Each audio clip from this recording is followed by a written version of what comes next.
जय हिंद। स्वागत है आपका एक बार फिर साइंटिफिक सनातन धर्मा में। आज हम फिर बात करेंगे सनातन के उस रहस्य की जिसको जानकर आप दंग रह जाएंगे। अमेरिका ने भी जिसको स्वीकार किया। अमेरिका आज अगर वो पुल बना पाया समुद्र में तो वो सिर्फ राम सेतु के कारण। कौन सी है वो वजह, कौन सा है वो चमत्कार जिसको अमेरिका ने अपनाया? भारत की संस्कृति से, रामायण से जानने के लिए बने रहिए हमारे साथ। आपने राम सेतु का नाम सुना होगा।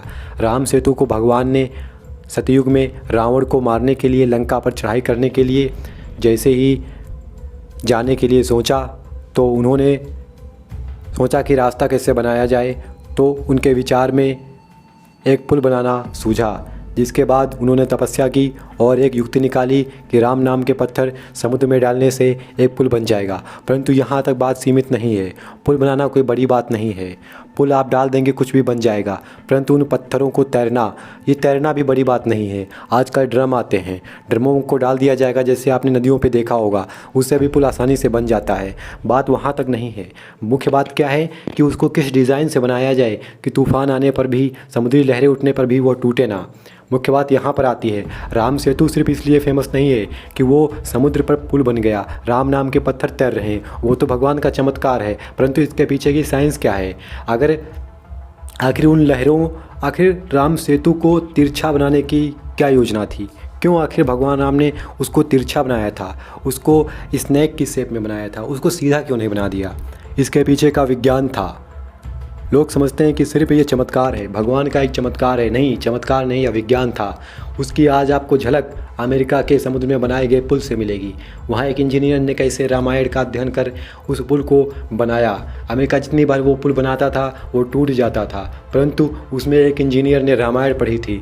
रामायण में उसने राम सेतु के विषय में पढ़ा था। राम सेतु को जब उसने पढ़ करके उसको बनाया पुल को, तो वह बिल्कुल सेम वैसा ही रहा और आज भी टिका हुआ है। तो चलिए शुरू करते हैं। अमेरिका में union Pacific rail line great salt lake के बीचों बीच गुजरती हुई है। फ़ोटो में आप राम सेतु देख रहे हैं, फ़ोटो 2 में, और फ़ोटो 1 में देख रहे हैं आप union Pacific rail line. America में जब रेलवे ट्रैक का विस्तार हुआ तब कई रेल कंपनियों में रेलवे ट्रैक बिछाकर खूब सारी ट्रेन चलाकर पैसे कमाने की होड़ मच गई। लेकिन पूर्वी अमेरिका को पश्चिमी अमेरिका को जोड़ते समय बीच में एक बेहद विशाल समुद्र जैसी झील थी, जो अमेरिका की सबसे बड़ी झील है, जिसका नाम था द ग्रेट साल्ट लेक। बड़े बड़े इंजीनियरों के सामने बड़ी बड़ी चुनौती थी। इस लेक के आर पार रेलवे ट्रैक कैसे बिछाया जाए? यूनियन पैसिफिक की टीम में एक इंजीनियर था जिसने रामायण पढ़ी थी और उसे राम सेतु के बारे में जानकारी थी। वो भारत आया और श्री राम सेतु का अध्ययन किया। तब उसके दिमाग में घंटी बज गई और उसने यह पता लगा लिया कि यदि हम झील में एकदम सीधी रेलवे लाइन बिछाएंगे तब यह रेलवे ट्रैक लहरों से टूट सकता है। उसने ठीक राम सेतु की डिज़ाइन पर अपना रेलवे ट्रैक बनाया, जो पिछले 60 सालों से अमेरिका में वहीं का वहीं खड़ा है और सेवा दे रहा है।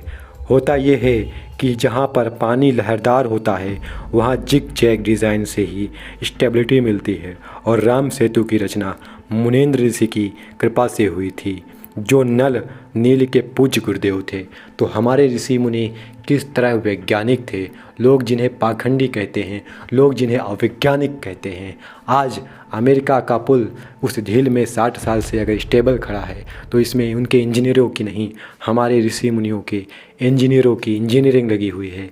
हमारे ऋषि मुनियों ने कई सारी भव्य इमारतें और भव्य चीज़ें बनाई हैं, जिनका विस्तार से आगे मैं चर्चा करूंगा और आपको सबूत के साथ, तथ्यों के साथ अवगत कराऊंगा। अभी तो बस ये शुरुआत है मेरे यूट्यूब चैनल की। अगर यूट्यूब चैनल आगे बढ़ता है मेरा, आप लोग शेयर करते हैं तो आप लोग अगर शेयर करते हैं तो मैं सनातन के साइंटिफिक वो राज खोलूँगा जो शायद आज तक आपने यूट्यूब पर कभी नहीं देखे होंगे। मैं वेदों के उन ऋचाओं से आपको विज्ञान की झलकियाँ दिखाऊंगा जो शायद सुनकर के आप पैरों तले से ज़मीन खिसक जाएगी। ऐसे ऐसे रहस्य सनातन धर्म में वैज्ञानिक पड़े हुए हैं। सूर्य रश्मि के बारे में आप कुछ नहीं जानते हैं। बहुत सारे ऐसे सिद्धांत हिंदू धर्म में हैं जो नष्ट तो भले ही हो गए, परंतु आज भी किसी न किसी रूप में वो उपस्थित हैं। इसलिए चैनल को सब्सक्राइब कीजिए, वीडियो को लाइक कीजिए और शेयर कीजिए। कमेंट में जय श्री राम जरूर लिखिएगा। जय जय श्री राम।